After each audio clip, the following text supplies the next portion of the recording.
Okay, well, 9:30, we will open the meeting. I'd like to welcome everyone to what I believe is the inaugural Traffic Speed Limit and Road Closures Hearing Panel Committee, the 9th of December 2021. Not only is it inaugural, it's my first time in the hot seat, so I would ask everyone to please be gentle with me.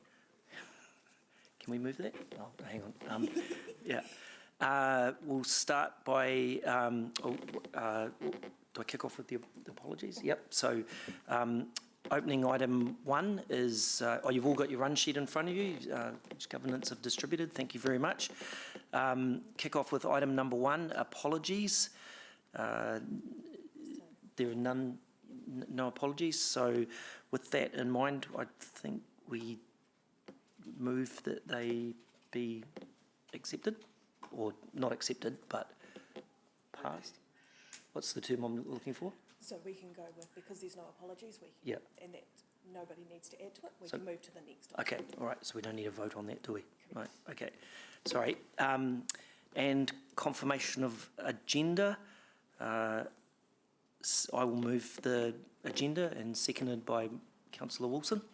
Yep. All those in favour, raise their hand, say aye. Against? Aye. Against, say ayes have it. Great. Now, to my knowledge, there's no declarations of interest. So, has anyone got anything to put forward in that regard? No? All good? Okay. So move on to that. Now, with item 4, what I would suggest is, because we've got 5 speakers and 2 of whom are here now, if we could move to that section, and then we'll come back to you, Robin, for your part afterwards, if that's okay. All right. So, Richard Porter, I believe you're first up. If you'd like to come forward, welcome to the chamber in person.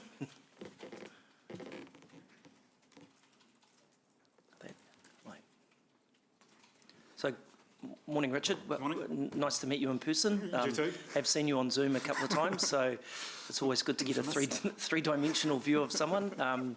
Likewise. Yeah, look, you'll see there's an allocated time there of 10 minutes. You are welcome to use all of that time up, but I would suggest leaving a little bit of time towards the end for a bit of Q&A if any of the members in the chamber or on Zoom have some questions. So definitely. The floor's yours. Thank you. Thank you for the chance to speak to you all on our submission to the Garnet Ave Safe Speed Area. Bike Waikato is in support of, in urban areas, where people can choose to move around under their own steam, not have the need to use a motor vehicle, walk, scooter, cycle, skateboard, in a way that they feel safe. And feeling safe means different things for different people. So depending on whether their age, their skills, the way that they're moving around. We've heard this year, ourselves through our own talking with members in the community, and council has heard as well, that our community and our residents want safe places where they can get around using bikes, micromobility, and not have to use a vehicle. That safe facility that people want to use can vary depending on where they're travelling. It might need to be a separated facility if we have faster moving, lots higher volumes of traffic, or in the instance of a safer speed area, an area that shows people, primarily people that are operating vehicles, that this is an area where we would like them to use slower speeds. And it's a self-explaining area that indicates what those speeds might look like. So we definitely support the safer speed area in Garnet Ave and the lowering of the speed limits. What Bike Waikato would like to see is improvements to that area, whether they're immediate or also longer term, that influence the speeds of drivers visually rather than just relying on a speed limit sign that's put up. Some great examples have been carried out in Hamilton and elsewhere around the country as well. To note would be some of the great work that Christchurch has done in some of their areas where at the same time they've put in cycle routes, but there's also additions to the road where drivers have to think about the fact that there is a different speed environment in this area and they need to be aware of other road users as well. We see that in the Garnet Ave safer speed area, there's a couple of key nodes where we know that we've got a lot of people moving around, and we believe that those areas could benefit from some lower speeds due to the fact that there would be increased conflicts with more people on foot accessing those facilities, Waterworld, schools, netball courts, parks, via walking, cycling, jumping on their scooter or their skateboard with their families and their friends.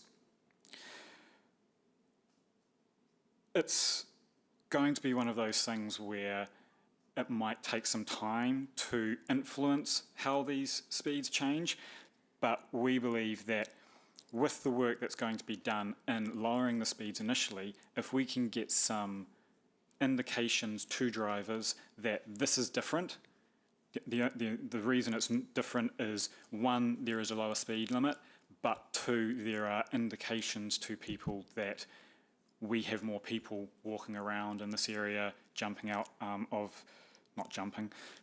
out of their driveways on their bikes, hopefully not jumping in front of vehicles, that people will be more aware and they'll think about that in other parts of the city as well. So it's going to be one of those journeys that we take, but we are fully in support of safer speeds and lowering speeds in parts of the city, and would like to see more of that. What we would like to see is some speeds in some of those areas reduced even further and influenced by other measures to make sure that we're able to control and encourage drivers and people operating vehicles to think about who else is in those areas. Thank you. That's pretty much it. That was really good. Now I'd open to the floor. Have any of the members, I can see one in Zoom land with Maxine. No lights on here. So Maxine, would you like to ask Richard a question? Kia ora, Richard, and thanks once again to Mike Waikato for all the time and effort you put into these submissions. It must be very time-consuming, but invaluable, and the insights that you bring are really useful. Thank you. I know that you're aware of the speed restrictions in Hamilton West School area, and would be interested in your thoughts on how effective that is, and might that be something that could be replicated in the Forest Lake school area? Yeah, no, very familiar with the Hamilton West School, as of this morning. I think, yes, it could be. What one of our main sort of messages and thoughts are is speed limits signs are great, but often, there's plenty of people probably in council are aware of Sam Charlton at the University of Waikato and the work that he's done on drivers and their perceptions of their road environments. And I think the number changes depending on who's trying to influence somebody, but the number of signs that people don't see when they're out and about and driving. And often they're looking at the road and where they're going. And so having those features on the road surface or surrounding the road surface in their periphery, that more influences what those speeds are going to be. And so in a case like we'd like to see that ideally somewhere like Waterworld would be a place that's, well, it usually is, busy all day and every day. And so say a school zone speed limit might not really be quite the right approach for that, because we know that we're using schools as speed zones at the beginning and the end of the day when the school is most busy with people coming and going.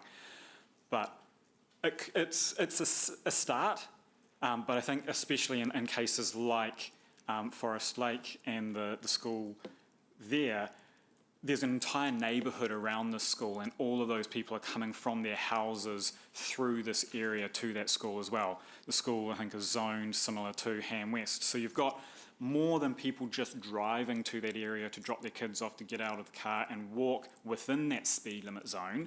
You've got kids coming from a greater catchment and making the entire area safer for them, more than just an isolated, here's a time that we've flicked a switch and would like you to change your behaviour now. Okay, thank you for that. And so a follow-up question would be that there's a possibility over time to reduce it further.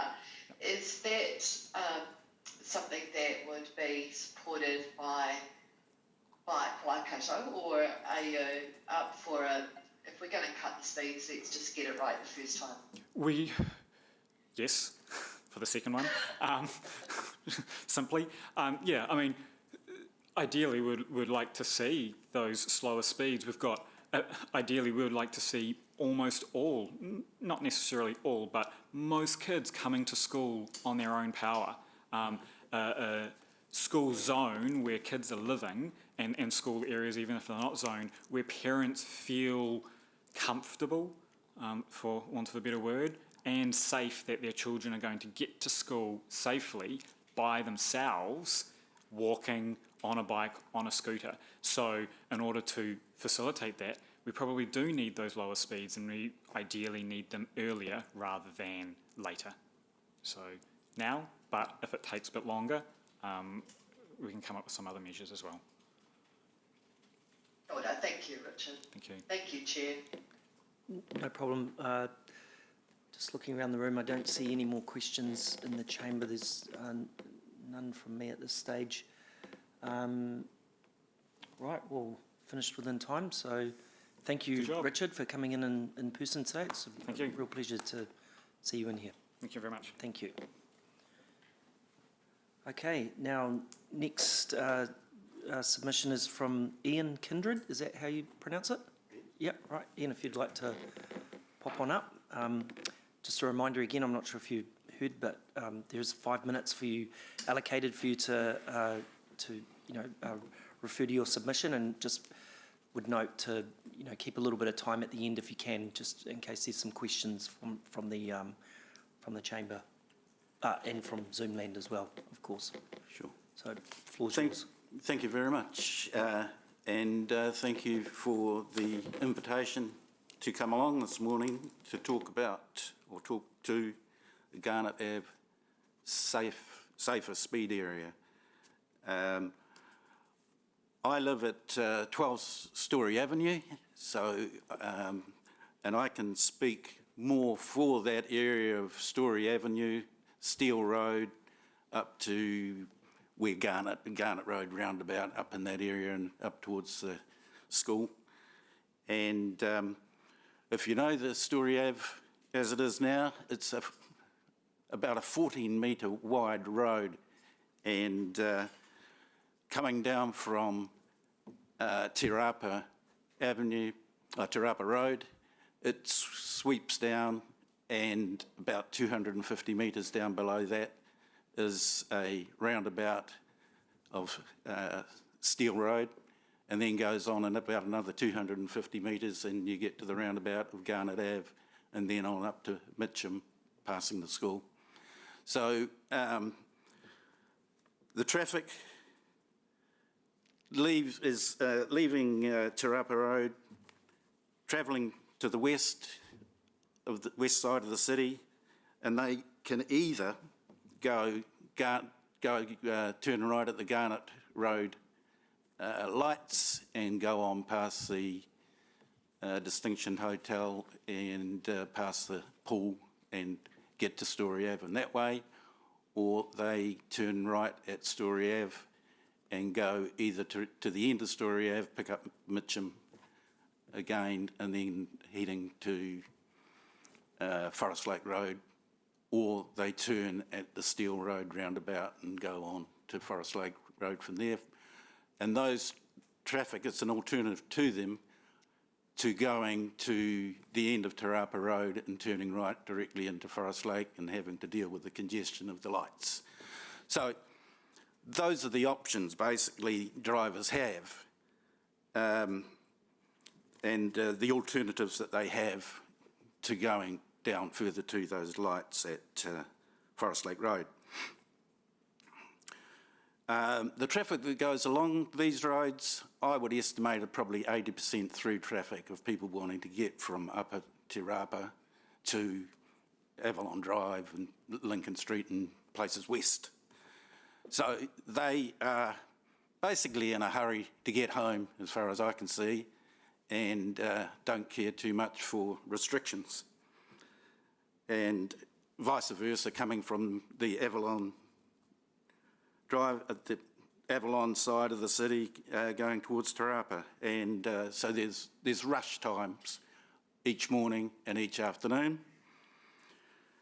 I do understand that the traffic needs options, because it may well be that Forest Lake Road is quite congested as it is, and drivers usually work out which is likely to be their shortest route home. At times, at these peak times, there is congestion, and that does slow the traffic down, but in the gaps in that congestion and at the other times of the day, there's a significant proportion of careless and aggressive speedsters, to be quite honest, in which if they are coming towards either off Te Rapa Road or from the Garnet roundabout heading up to Te Rapa, they see a big wide open road, and as far as I can see, they just can't resist the opportunity to speed along that road. And I'm sure that a number of them are trying to hit top speed before they get to the roundabout. And mind you, that roundabout is not much of a deterrent, because they can drive straight through there if they're coming off Te Rapa. They've got right of way through that roundabout on Steel Road, so they just go. And I mean, it was only just, sometimes I just can't believe it that there aren't more accidents. There was a van came down on Saturday, and I just happened to be looking. My lounge faces on to Story Ave, and I'm about 15 metres off the curb. So those, there was a van came down and it screeched, it did a loop around the roundabout and just went straight back up towards Te Rapa. I mean, some of these vehicles are just so noisy when they do the acceleration, it just puts you on edge most of the time, having to live with that. Obviously, by putting in a reduced speed, I still think there are these hoons who will not take any notice of just a sign that goes up and says, hey, it's now 40 kilometres an hour rather than 50. Apart from the speeding vehicles, there's a large number of, there is a number of large transport vehicles that come through those roads also, so that's also another issue. Ian. Stop you there. You are at over time, and we do have a couple of questions in Zoom land. Would it be okay if we just... Yes, sure. Is that okay if we just pull you up there? And all I was just going to mention is, in terms of speed restrictions, what I've seen on the Arthur Porter Drive to Kowhai, where they've got some speed humps which come before that roundabout, my suggestion is that something like that is what's needed, and some other narrowing of the roads in places somewhere, well, certainly coming on to Story Road from Te Rapa and at the bottom of that hill, and it needs some narrowing because the road's so wide. Speed humps narrowing. Okay. Cool. All right. There's a couple of questions in Zoom land. Are we okay to run with those? Yep. Fine. Councillor Rob, would you like to? Yeah, thanks. Thanks, Chair, and thanks, Ian, for your presentation. It's always good to get some anecdotal evidence from people who actually live in the streets affected. And you may have just touched on this right at the end of your address, while I think the traffic lights into Forest Lake and And I don't know what that street is where Distinction is. I think that's Garnet Avenue, isn't it? Garnet Avenue, Where you come off Te Rapa Road. While those lights will help slow the traffic down, I do worry a little bit about Story Avenue of right-hand turn, when you're coming off Te Rapa Road at 60 k's an hour. And the drop is 20 k's. And I've seen cars, because I come that way most mornings, I see those cars rip around right-hand turn from Te Rapa Road into Story. I wonder how quickly they might slow down, and given Story Avenue's reasonably wide size, until they get to that traffic island at Garnet Avenue, there may still be a propensity to drive down there at 60 k's an hour.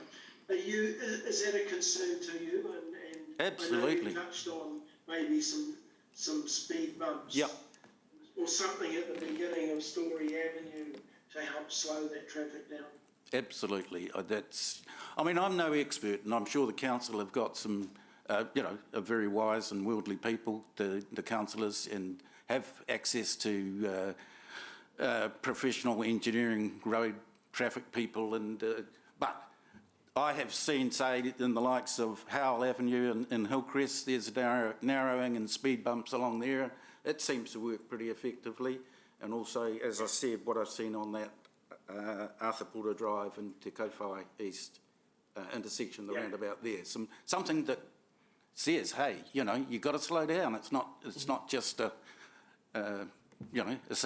suggestion. It needs to happen. So I would think. So while we haven't provided for that in the initial report, that's something that you think we should monitor. Absolutely. And do something sooner rather than later. Yes. If those speeds do persist down that first part of Story Avenue anyway. I see that there is some recording metering along Garnet Avenue at the moment for measuring speeds of vehicles, I understand. I would certainly like to see that go onto Story Ave out in front of the Woodturners building that's just at the bottom of the first drop. I think that might give some interesting information. Okay, thank you. Thank you for presenting today. Thank you, Chair. Okay, cool. Thanks, Rob. Councillor Maxine, have you one quick question from you? Yes, just a very quick one from me, Ian. Thank you as a resident coming in and telling us your story about the area. I'm particularly interested in your comment about trucks and articulated trucks coming through that area. Yep. And just wanted to have your understanding about what the purpose of those trucks were. Is it your view that they're cutting through, using it as a short cut or a rat run? Or are they there for purposeful work, do you think? Okay, the one that I've seen a number of times is an articulated car carrier truck. And I mean, that needs to get up on the footpath to get around that roundabout, and they go along they come down from Te Rapa, down Story Ave, and turn left into Steel Road. And that's such a huge vehicle to be coming down a suburban street. That doesn't make sense. Now, I know that at the moment they've been clearing a section up by the Forest Lake Te Rapa corner, that busy. There's been a lot of earth-moving trucks coming through, but I guess they need to have that kind of access so they can do a loop. It's not a car yard. No. Residential area. Wouldn't be until you got over to Lincoln Street, I wouldn't think. And what do you suppose that car carrier is? I think taking a shortcut. Yep. Right. Trying to avoid the lights. Thank you. Thanks, Ian, for your presentation, and thanks, Chair. Great. Thank you, Maxine. Thank you, Ian. Thank you for coming in person and taking the time out of your day to put your submission, and really appreciate it. It's good to be a part of it and know that the council has some really good intentions. Yeah, good stuff. Thank you. Now, in Zoom land, we should be, next on the list is Katie Alini. Katie, are you here, Katie? Oh. Yes, hello. thank you. Good morning, everybody. Good morning, Katie. I'm a resident of Mitcham Ave, and I would just like to supplement this discussion with a consideration of perhaps something like speed bumps also along our street. So my concern is that we actually live at the end of Mitcham Ave, up in the cul-de-sac, and it is an unusually large turning circle. And this is an absolute magnet for people who wish to come and do donuts or burnouts, particularly in this turning circle. Any time in the day or night we experience this. We moved here just a few years ago. The behaviour is particularly bad in the summertime, but we are surrounded by young families. I myself have 3 young children. We also have elderly neighbours, and the behaviour is ongoing. It's very disruptive, and it's something that I just wanted to bring your attention to when I saw the flyer in my letterbox about the effort of trying to make these streets safer and this neighbourhood safer. That's great. Does anyone any questions of Katie? Yep. Councillor Chair. Wilson. Yep. Thanks, Katie, for taking your time to speak to us today. Katie, have you seen any examples around the city where we could amend that large roundabout to make it less attractive to would-be boy racers? Any thoughts? Well, I know that this area does actually get used as a car park also, legitimately. I know, for instance, there are people who come and they participate in some sort of mountain bike, leisure activities in the park, and on those occasions the entire cul-de-sac is filled with parking cars. So it does sort of have that use, which I wouldn't necessarily want to take away. So apart from that, that only happens sort of twice a year. And apart from that, looking around town, I'm actually not sure. The burnouts and the donuts probably can happen in smaller cul-de-sac areas also, but this one is particularly large. The only thing I had really that's come to mind, and of course, acknowledging I'm not an expert in this area, but if there were to be speed humps, perhaps just along this end of Mitcham Ave, it would just discourage people coming in slowly, doing this, disruptive activity, and without them getting away quickly, because they just can speed down the road very easily and then speed away again. And of course, we do try to capture another plate to make a report to the police, but they are here and gone very quickly. So I'm just wondering, and a lot of those cars are modified to be low, and so they really do struggle with speed humps. Yes. We've got some very clever people at council. I'm sure the staff are thinking of all sorts of options. Thank you. Yeah, awesome. Thank you. Thanks, Councillor Yuan. Now I see we've got a question in Zoom land from Councillor Maxine. So. Kia ora, Katie. Thank you for your submission. Really appreciate that. I've just Google Earthed your roundabout, and it is enormous. And from what I can see, it's more of a car park than a roundabout, really. Do you think that rather than speed humps, etc., it could simply be just engineered into a car park and have appropriate fencing or reduced entrance that might entirely take away the kind of activity that you're concerned about? Well, yes, I think that could be a possibility. I can't imagine how that would look necessarily. It is useful as a turning circle. Obviously, the rubbish trucks come down and things like that. But yes, it is obviously used. It's a dog park, so it's a leisure park, so this is a convenient place for people to come and park, and you could probably fit more parks in for that purpose if it was engineered as the car park, of course. So yeah, that would be a possibility, and of course that would eliminate that sort of behaviour otherwise. Excellent. Thanks, Katie. Thank you, Chair. Thank you, Councillor. Great. Don't see any other hands up or in Zoom land, and we're right on time. So thank you for your time this morning, Katie. Much appreciated. Thanks all. Thank Yep. you. You have a lovely day. Thank Now, you too. in Zoom land, next on the list is Hayley Moala and Neely Moala. I think, hopefully I've pronounced that right. Hi, Hayley. You can hear us okay, and Hello. you can see us? Yes. Okay, cool. Sorry, my husband got called into work, so he can't be here at the moment. Okay, that's fine. Have you done this before? Have you Zoomed in for a council meeting previously? No. Okay, well, guess what? Today's my first day being chair, so we're both on debut.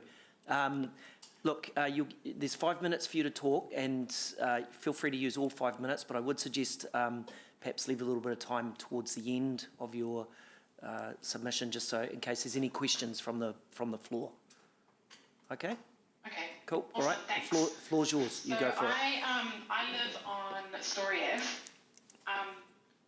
and I think a lot has probably been mentioned already about the concerns along our street. So I have a son on the spectrum who's a runner, and we have big gates trying to keep him out, but he still finds ways to escape, and it honestly just it gives us heart attacks sometimes just hearing the speeds that these cars and vehicles go down our street.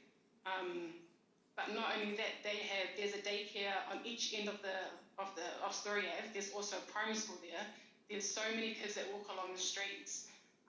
Even at the end towards Turapa Road, where there's a daycare there, like they don't have a big enough parking space, so a lot of parents are parking on the road, picking up their kids and putting them into cars, which obviously they'll be watching them, but kids are so quick sometimes they can easily escape, and that's really concerning when people are turning on from Turapa Road onto Story Ave.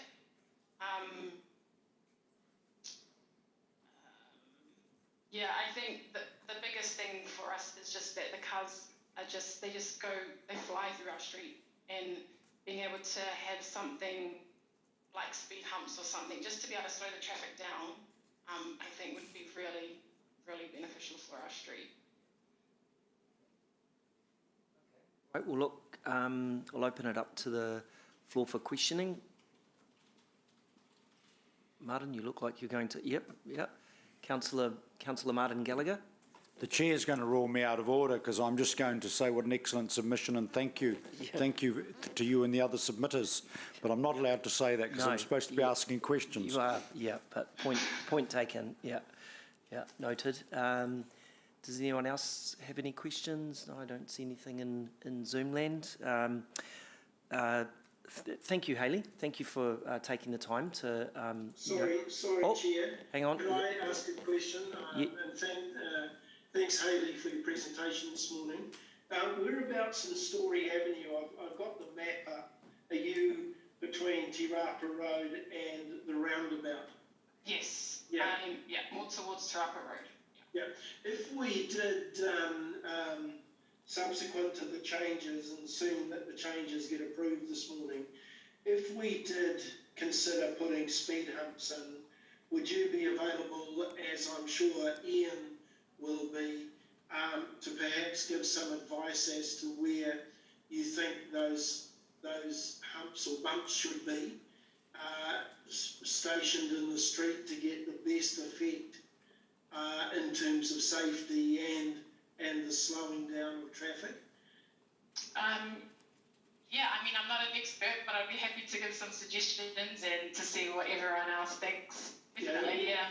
I think a lot of us are the experts, but we've got some very, very good staff in this area, and while they will know, from a safety perspective where they should go, it also helps to talk to the residents so that you're observing on a daily basis where at what speed and what type of traffic is coming around and what times of the day that's happening, and so putting those humps, because they are an impediment to not only do they serve a purpose to bad drivers, but they're also an impediment to good drivers who slow down too. And so it would be really good to make sure that we strategically locate those in the parts of the street where we're going to get the best benefit for everybody. Yeah, sure. Thank you. Thanks, Councillor Rob. I don't see any other hands up anywhere, so again, thank you, Hayley, and yeah, look forward to seeing you again soon. Awesome, thank you. Cool, awesome. Next in the Zoom land is I have Ingrid Purcell. It looks like we've got coming in under medicine. Hi Ingrid. Hi, welcome to the meeting. I'm not sure if you caught before, but the key thing to note here is that you've got there's 5 minutes allocated for you to submit. It's always a good idea to leave a little bit of time at the end just in case there's any questions from the elected members. Thank you for that. Okay. I just wanted to introduce my neighbour, Victoria Christensen. She's here with me because neither of us got this flyer that was sent out. I was fortunate enough to get it from Hayley, who's my daughter. Right.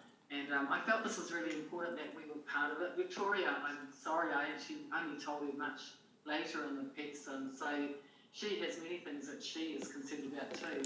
So we've kind of put some stuff together here, which I'd like to just read out as bullet points. But in support of Hayley, firstly, I just wanted to say that that Kylo, or Hayley's son, has no road sense, and being on the spectrum and the severity that he is with his autism, and I know that they have 6-foot fences all around as well as these large gates, but that boy will find ways to get out. And I know that he's escaped many times. One time a neighbour happened to just follow him. You can't just go and grab him and try and take him home because he just melts down. So she just kind of followed him, and she was such an angel because she made sure he was safe until Hayley and her husband were able to get there. But the thing is that Story Ave is such an incredibly fast road with cars, and that's our concern. Is this little boy doesn't know, he'll just run out on the road, and and it just takes one time that he runs out there that one of these faster cars hits him, and then that'll be it. It's just, the thought is so scary, and we've all been really emotional trying to find that little boy when he escapes. It sounds like a prison. He's such a lovely boy, but that's just how it is. Anyway, we bullet pointed some things here, and so I'd just like to read them out to you, if that's okay. Not only do cars race along Story Ave and along Garnet Ave, they also speed and do donuts on Holden and Bolmuir/Hinton, where the tar seal has now worn down to a shiny state. So when the sun shines, the tar seal melts. There's a lot of damage done to that road, and in parts the tyres have burnt skid marks into the road. Our drive is on Bolmuir, but it's at the bottom of Holden, so people can race down Holden Avenue and go straight up our driveway. That's kind of how dangerous it is. My concern firstly is my grandson is at my house a lot, and if he's on that driveway, then trouble, there's nothing we can do. But Victoria is the front house, we're the back house, and so she has a lot of stuff going on there. She parks her cars, doesn't like to park her car out there now because right in front of her house is where donuts are performed, and it's really dangerous. And she's afraid also that you'll lose your car. Yeah, it's not just my car, it's visitors to both our homes. Families park, we live right next to the park, families park there. Sometimes families are still sitting in their cars, before they get out. So it's not just us as residents at the bottom of Holden Ave and in front of that large turning area on the road where there are burnouts, donuts, speedsters. There's families parked there as well. I've lived in this neighbourhood for 15 years. In the last 2 years, since I've had dogs, I walk morning and night, so I see a lot of what goes on in the neighbourhood. And it's not just children. There are other vulnerable peoples in our neighbourhood. There are sight-impaired people. There are other people with disabilities. There are children doing paper runs. So we're not just talking school or work times, morning and around 3 o'clock. all times of the day and early evening there are people out.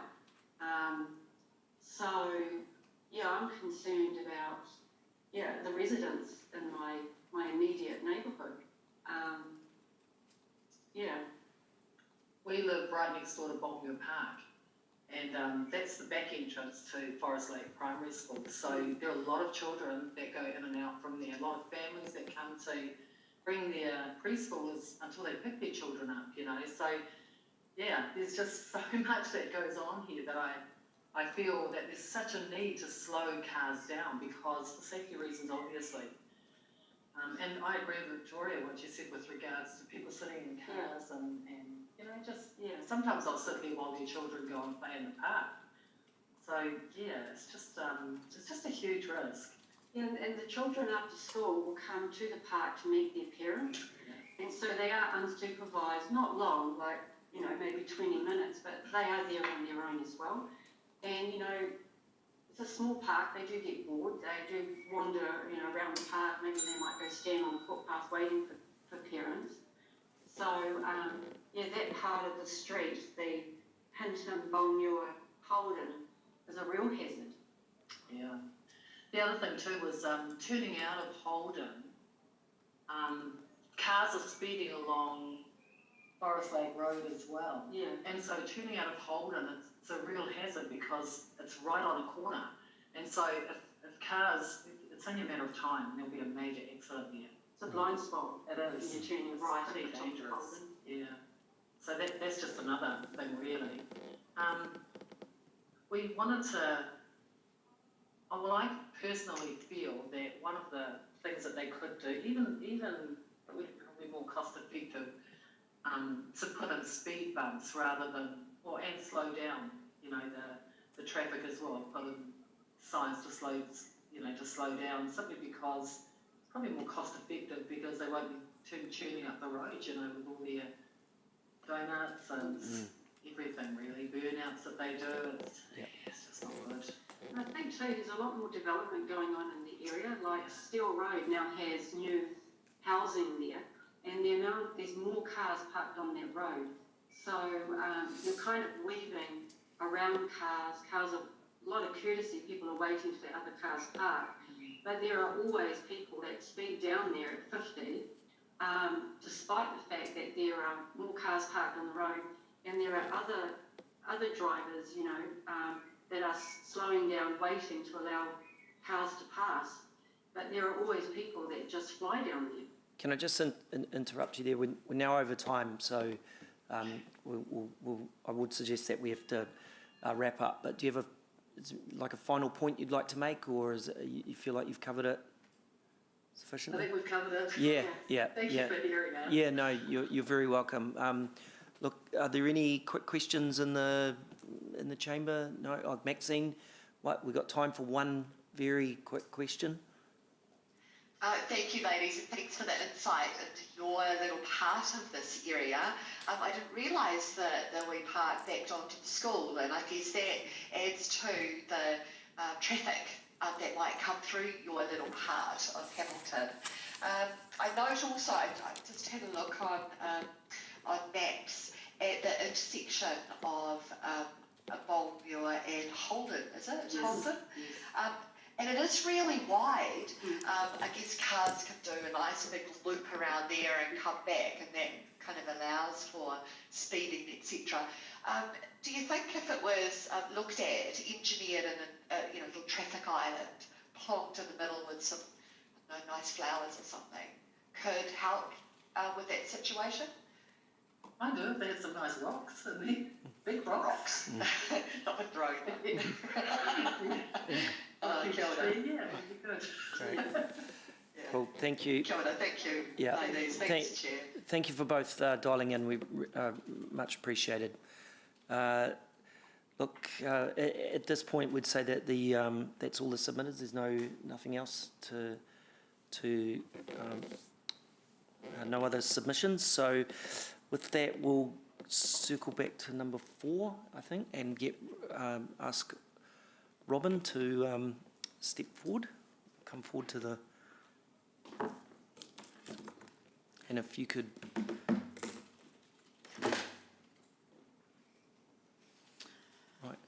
morning, committee.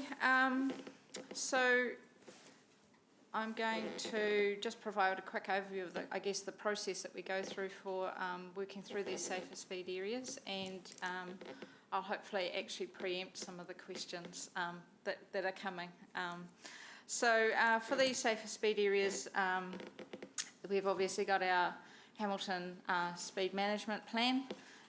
That's identified where we're going to work through safer speed areas.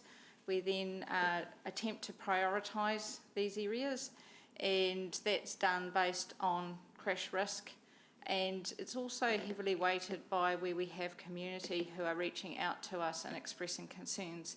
And so I think it's really great to see the really positive support we're getting from this community for the proposal, and it's been really pleasing to have the submissions, both verbally but also written submissions come through. So the process that we work through in the initial stage is to go out and check with the community that this is something that they want, and obviously today we've got good indication of that support. At the same time, when we're doing that thinking, we do have a look to see what physical works we think need to be completed in the area to support that, but we don't progress that to any great degree until we've got a degree of certainty that there is actually support in that area and that is worth spending money on getting that progressing to the next stages.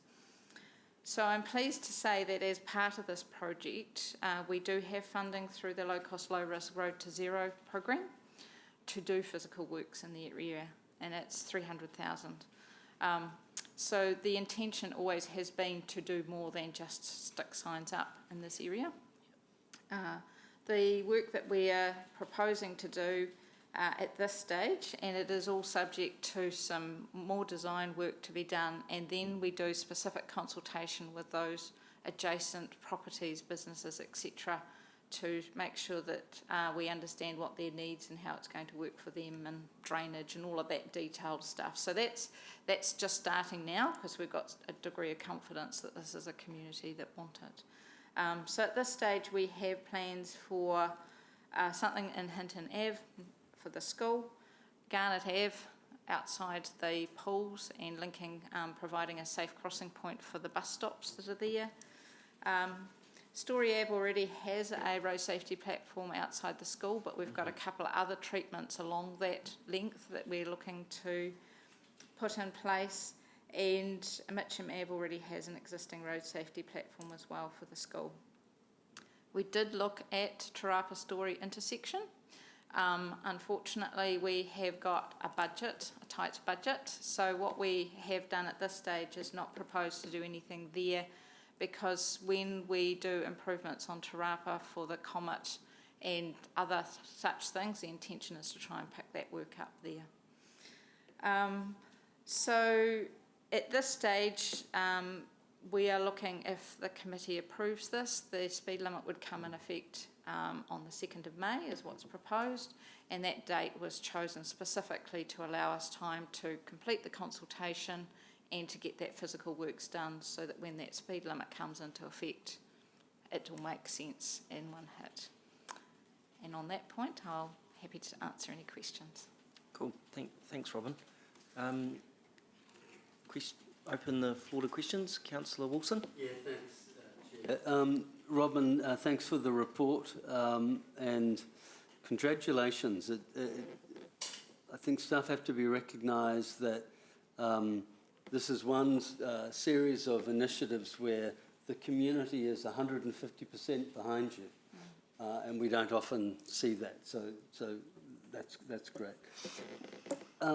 I heard you say about the time frame of the 2nd of May for consultation, and did I hear you say physical works as well? The aim is to have the physical works in place, such on the 2nd of May when those speed limits come into effect and the signs are uncovered, that the physical works are already in place, yes. And we couldn't speed that up at all? It just seemed... No. By the time we work through that, you know, it'll be February by the time we get things finalised and then go in and do the work. And yeah, so that's... What's the magnitude of the work? I mean, So we're looking at raised safety platforms. Right. And we're also, in Story Ave, we've got some islands, some curb extensions to try and create some slow points through there as well. And then the biggie that you can't necessarily predict is what the drainage, etc., is going to be. So some of the devil is in the detail underground as well. Right. Final question, if I could, Chair. What is the current cost of a speed bump? A raised safety platform. So I guess that just to, it's not semantic. So I guess traditionally we used to go and put in speed bumps, and Howell Ave is a classic example where we used to just pop them every sort of 100, 120 metres, and they literally were a bump in the road, and they might have a bit of planting next to them, that sort of thing, and their sole purpose was just to manage speeds. With the raised safety platforms, the design's quite different. They have a flat top, and we try and put them in locations where it's actually providing a ability for people to walk across the road more easily. So that's where linking it to a bus stop, for example, Right. Makes a big difference for anyone with, any mobility impairments, but even somebody with a wheelchair and those sorts of things. So they're where we're now looking to put improvements that make it easier for pedestrians and cyclists to get around the area and also help manage speed. So those road safety platforms, depending on what we find, we could be spending up to $80,000 to go into and do one of them. Thank you. Anyone else have? Oh, yep, Councillor Martin. I mean, obviously the brief for this committee today is to approve the speed limit, all right? The broader engineering, and what I'm looking for is the report back on how that is working to Evelisa, our General Manager, and Robin. That then comes back to operations and infrastructure. And I'm wondering, through the chair, obviously a number of us want to keep our other colleagues in the loop, very much so as to this particular area. High interest because we've actually heard significantly input from local residents. Is there any way of highlighting, because obviously what we want to see is how is this working, how is this going, are there any fine-tuning mechanisms at the end of it? Yes, so certainly as we work through that consultation process, as for all of the improvements that we do, we will be at least putting something in exec update, so elected members have a good visibility of the work that we're planning, but more than happy to provide some information once it's been in place for a little while to see that with the speeds, and we always do. Once we do some before speed surveys, we do the work, we let it settle, and then we go in and have a look again just to see that we're actually getting the desired And with outcomes. regard to our submitters today, obviously we'll be telling them exactly the timeline, all right, of work, and I'll be suggesting it would be very useful that there's some opportunity for them to feedback, once the work's run, to give some feedback and observation. Yep, no, that's fine.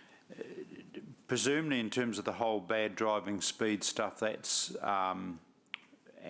we can only do stationary enforcement, our traffic department, but that means it's the police that have to do the speed signs, the actual infringement. Correct. Yeah, okay.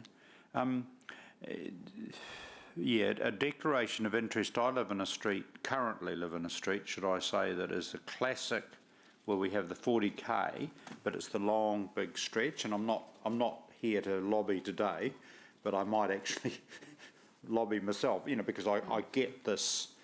I'm wondering through the Operations Infrastructure Committee, where are we at in terms of, obviously there's an update report in terms of, because as we're rolling out, our speed limits, this is a good example where it's running parallel with relevant engineering works, implications for LTB and AP.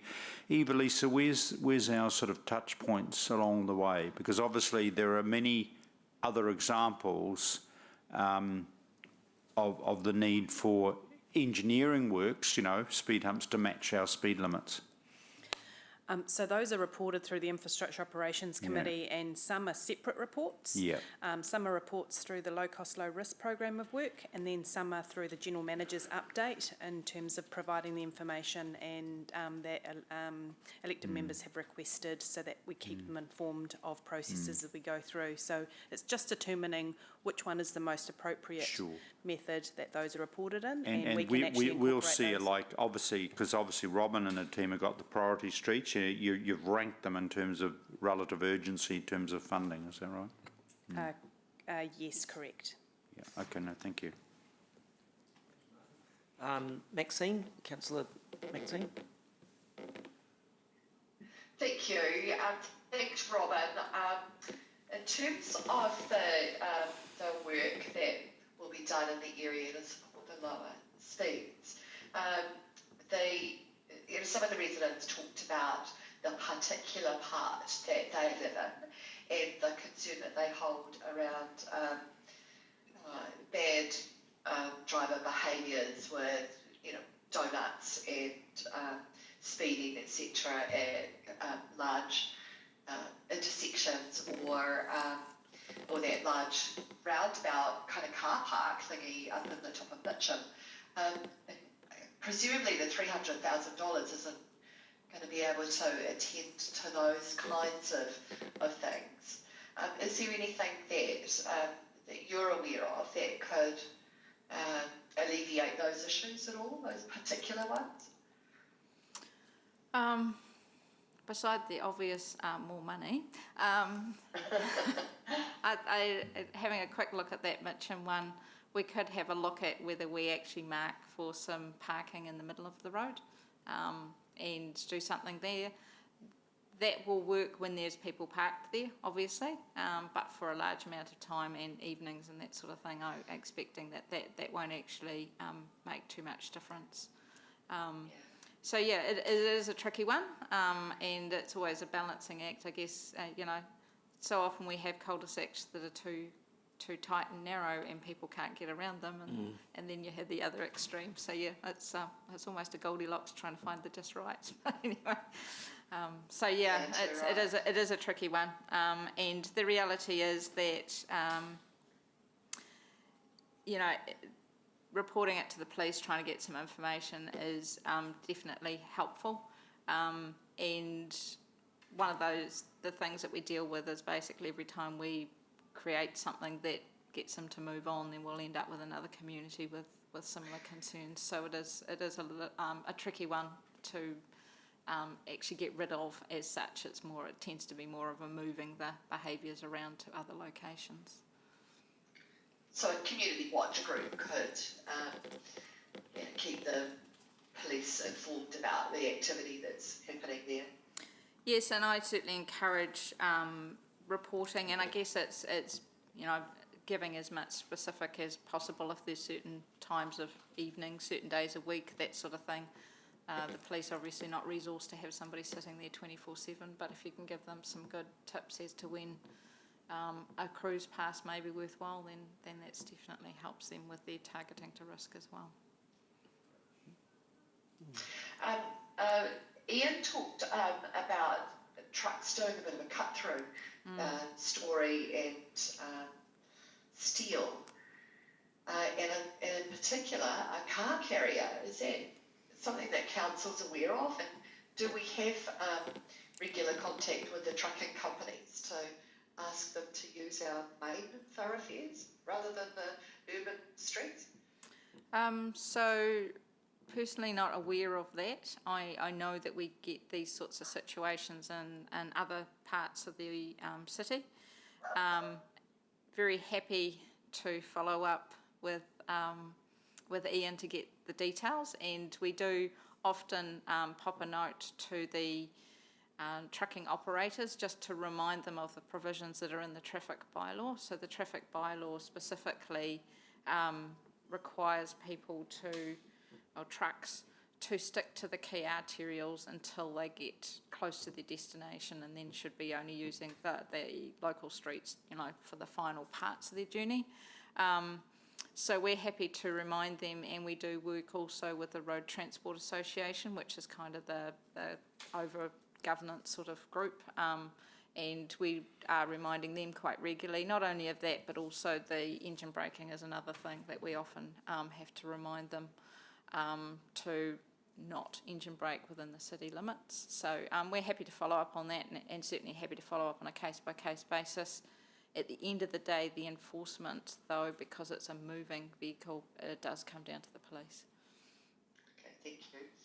So that's the little things, but can be big for our locals.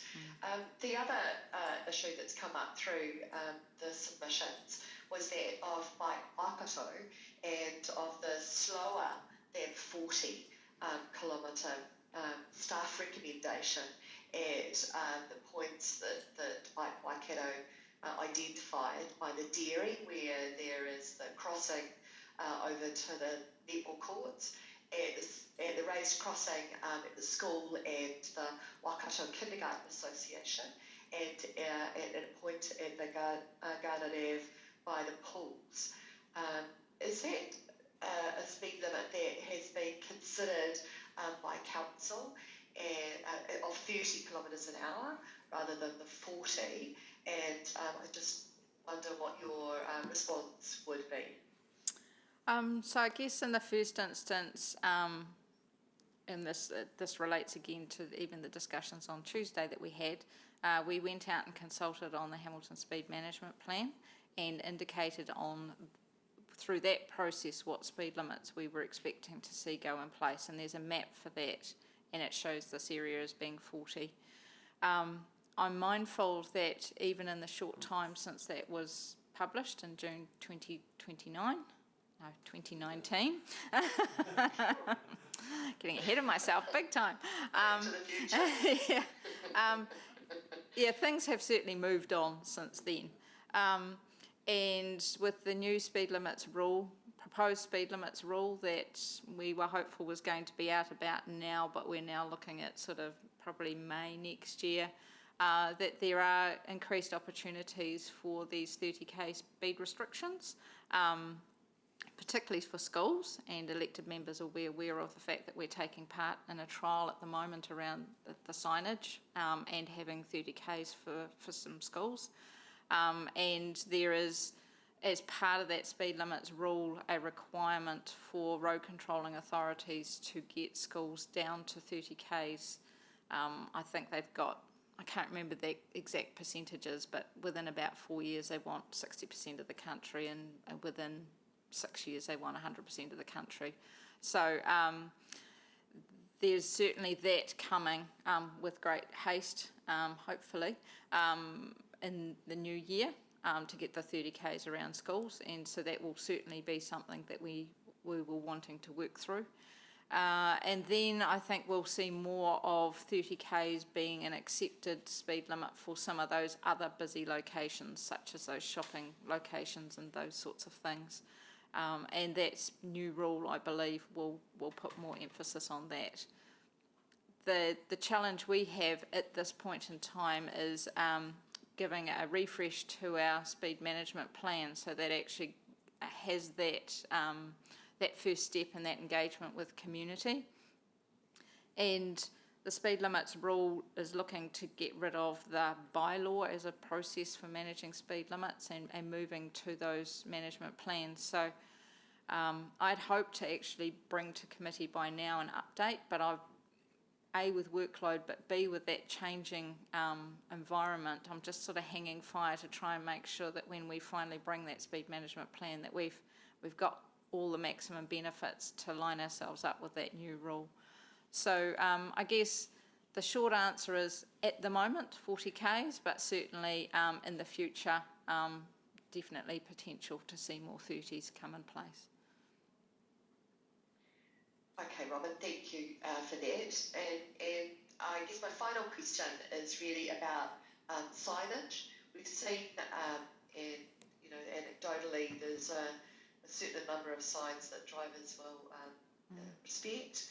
But once you're in the guts of, I guess, those little suburbs, drive out your driveway, you don't always remember, or for whatever reason, you find yourself going above that speed. Council have, in those times used. Road painted 40s on the, or whatever number on the road. Correct. Is that something that will be considered in this area also? Yes, definitely. So certainly for key entrance points, and Story Ave, for example, would be one. And this supports the work the likes of Sam Charlton have done. While legally we'll have the speed limit change right at the Te Rapa, what we do is look at putting that road marking in at about 50 to 60 metres in, because that's where the drivers kind of got through that intersection, watched out for turning cars, cyclists, dealt with all of that, so probably has missed the sign. That's where having that road marking directly in front of them when they're now focusing works really, really well. So that was sort of the palette that we worked up with Dr. Sam at the time we first started creating these areas. And you're right, having them dotted around within the community is a good reminder as well. Thank you. That's all questions from me today. Thank you, Chair. Thanks, Maxine. Just one question from me, Robin, and hopefully I'm on point with this, but do we look at the science behind what contributes to a change in driver behaviour in terms of like what signage actually can deliver modified driving habits? So the work that the likes of Sam Charlton did is that drivers see about 1 in 10 signs that are out there. Gotcha. So throwing a whole lot more signs at it generally doesn't make too much difference. No. It is about creating the environment, and so that's where the sort of infrastructure becomes really useful. And things like, your chevron signs, so at corners and that sort of thing, where it's not actually a number or words, it's just those arrows. They actually work really well. The brain kind of picks them up and automatically adjusts your speed around the corners and those sorts of things. So those sorts of signs work really well, where you don't actually the brain doesn't actually have to interpret it. Yep. But in general, throwing a whole lot of signs at it generally doesn't make too much difference. Yeah, okay, cool. All right, that was kind of where I was leading that. So thank you. That answers my question. If there's no further questions from the floor, then I would like to refer us to page 5 in Diligent, which would move the staff report, and I'll move it, and happy to second. Councillor Wilson seconds. Take a vote. Any debate? Oh, sorry. Is there any debate? No. Okay. Well, I was going to say as mover, I see. Yep. Councillor Maxine, you can go first, and then I'll follow you. Okay.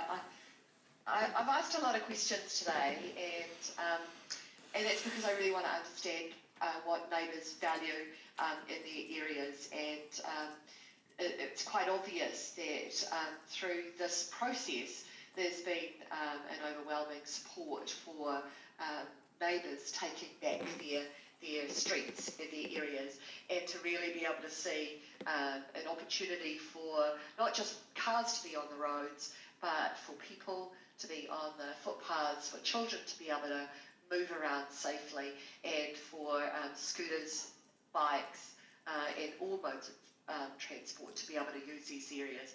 This is a really particularly busy area with high public interest, with our swimming pool, with the netball courts, and with school and childcare facilities locally.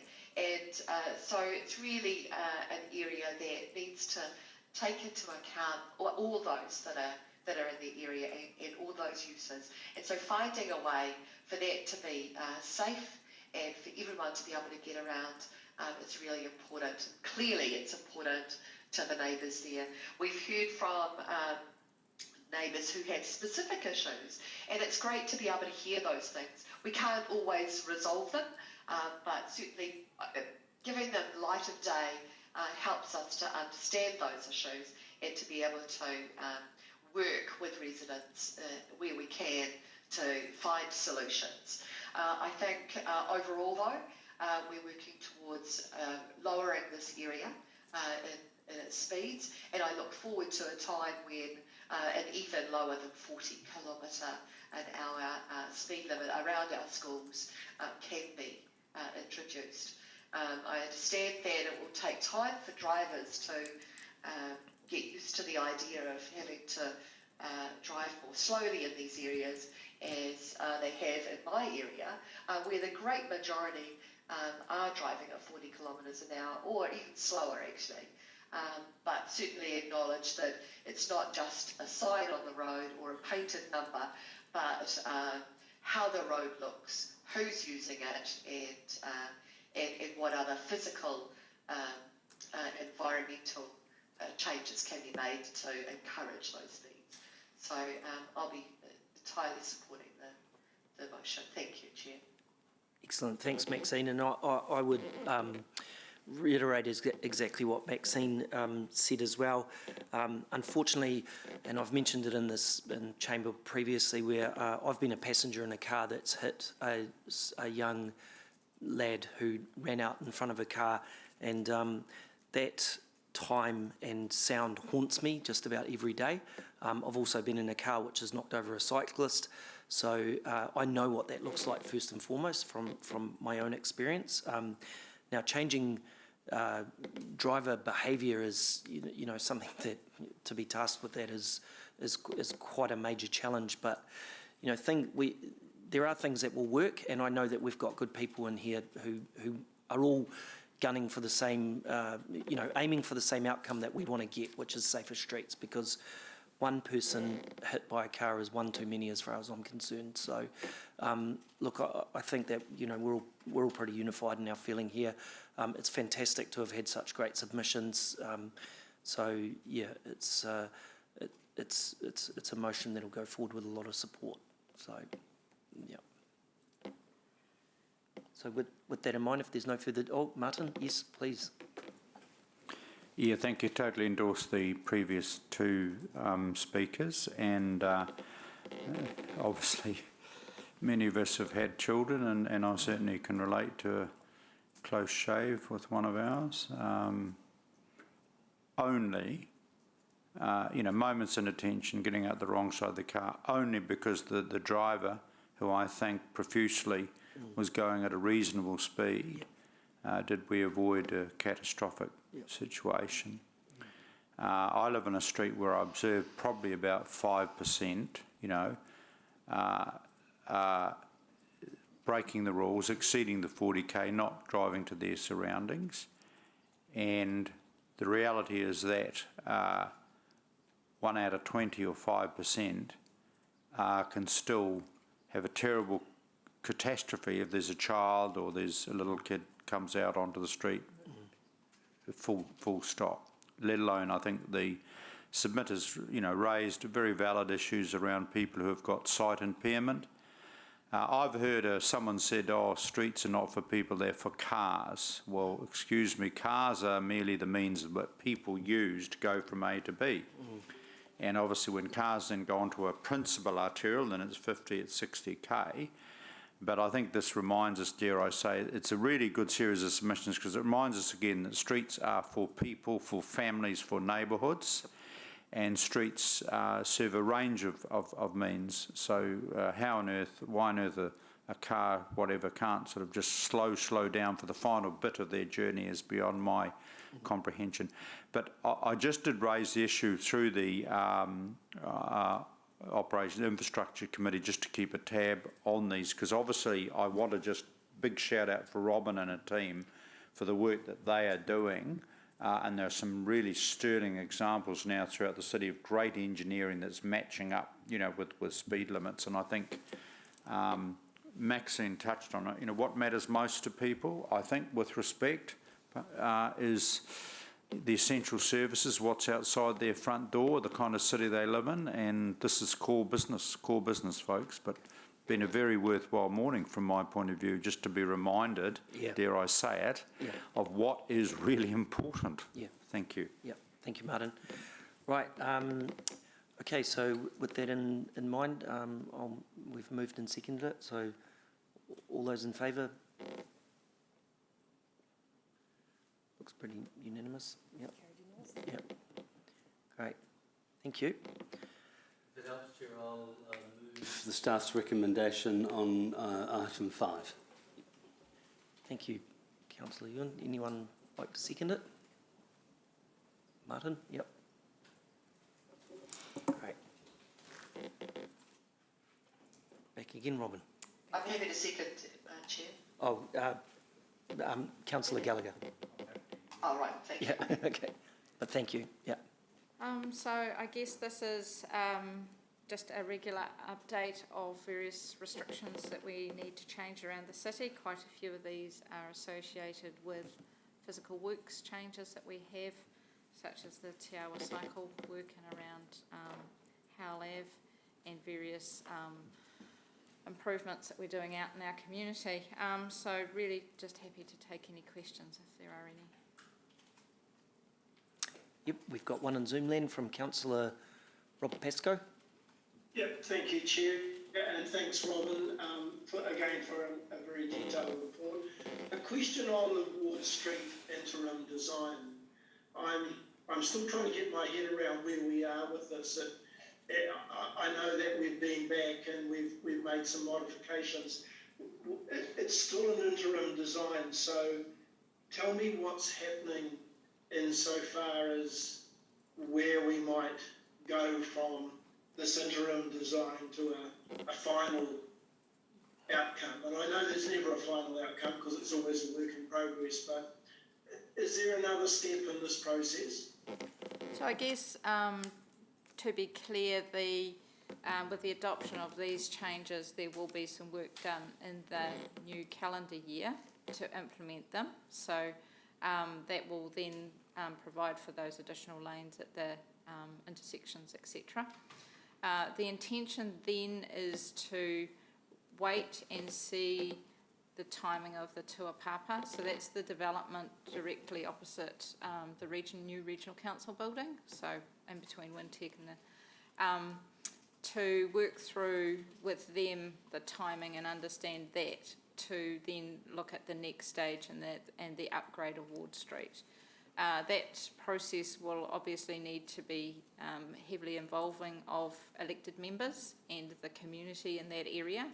And our expectation is that that's still going to be a couple of years away yet, just because there is no point in investing a whole lot of new infrastructure to then have a major construction take place and cranes and large trucks, etc., destroying that. So basically this interim design is intended to formalise the outcomes of the Innovating Streets trial, take through those components that elected members said they wanted to see in place at the 17th of August committee meeting, get that in place, and then that'll basically sit there until we finalise that design and timing with Tuapapa and with elected members, etc., to get us something. So since August and presumably on an ongoing basis, are we monitoring the number of cyclists who are using Wood Street? Yes, there has been some monitoring done, and we certainly, we've just got some new technology that we're rolling out at the moment, and so that's... I'm aware of that, yeah. So that's certainly something that we're wanting to have up and running in Ward Street, so we can continue to understand what's happening down there and provide regular updates for you. Right, okay. Looking at the the design on, where was it, page... 43. Hang on, let me just find it again. Page 44, which is the proposed parking additions. Have we, I see that the cycleway across the PwC building, or just before that, seems to edge out so that you're making room for those temporary or short-term car parks. Have we monitored the car movements that come in and out of that Wintec car park? Also, there's car parking outside for the optometrists, and there's an underground car park for PwC. Do we have a sort of a view of those car movements and whether there is a safety issue there for cyclists? So there has been monitoring, and I guess in developing both the Innovating Streets trial and this design, those sorts of things have been looked at and taken into account. We are looking at trying to retain that 30k sort of environment in here, and there is, at various times, there can be quite a lot of traffic coming in and out of there, as there is coming in and out of the Burger King, Kmart and warehouse car parks as well. Yeah, that's fair comment. Because that's immediately across the road, isn't it? Correct. Just the way that the cycleway, and it may look different when you're actually there, but just the way that it actually spins out, and then you've got those cars coming in and out of the short-term car park, and the cars coming out of that driveway between PwC. I just wonder whether cyclists are likely to be too frightened to use that cycle lane because of, you know, those potential traffic movements. Yes, and you know, desirably the design would be different, but this is considered to be an interim design. It's not looking at spending large amounts of money doing physical changes, because they will get picked up in the longer term, and that needs to be worked Yeah, so we'll be ongoing with our monitoring of that particular area. Yes, yes. Okay, and just one final question. The right-hand turn prohibition coming out of the, I'll call it the PwC drive, but it is the one that also connects Wintec. Is that right-hand turn prohibition on Wood Street, is that remaining? Yes, no change to that. Okay, and so you don't think there's any safety issues with cars having to turn left and exit Wood Street, either left or right at the traffic lights? Tristram Street, isn't it?